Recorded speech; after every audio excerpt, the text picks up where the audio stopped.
Bienvenue dans cette nouvelle vidéo de Lexical Info. Transition, les espoirs déçus, n'oubliez pas de vous abonner à Lexical Info juste en bas de cette vidéo. Près de 18 mois après son instauration, la transition malienne peine à combler les attentes de la population. La transition mise en place après le renversement du régime d'Ibrahim Boubacar Keïta en 2020 avait suscité beaucoup d'espoir auprès des Maliens. Près de 18 mois après, elle est loin de combler les attentes légitimes de la population, meurtrie par des années d'insécurité, de corruption et de gabegie financière.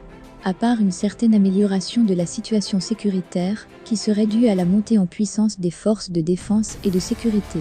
En tout cas, selon la direction de l'information et des relations publiques des armées, DIRPA, les FAMA ont neutralisé plus d'une centaine de terroristes et libéré beaucoup de localités qui étaient sous l'emprise des forces du mal.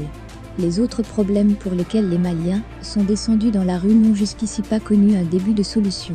La lutte contre la corruption et l'impunité, qui avait été annoncée en grande pompe par le gouvernement actuel, n'a connu la moindre avancée.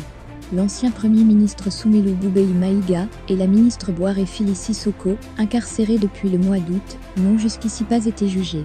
Les autres dossiers de corruption et de détournement de fonds dorment encore dans les tiroirs.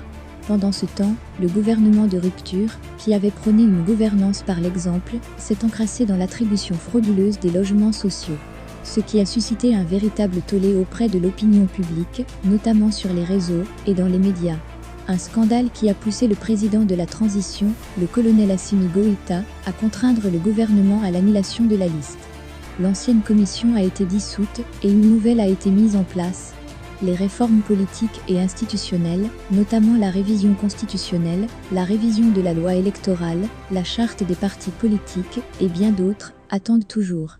Elles constituent pourtant des revendications majeures des Maliens, d'autant que ceux-ci jugent obsolètes ou inadaptés aux réalités maliennes, les textes qui régissent le pays. Le gouvernement Choguel Maïga, mis en place en juin dernier, s'est plutôt préoccupé de la prolongation de la transition, mettant ainsi les vrais problèmes du pays sous le boisseau.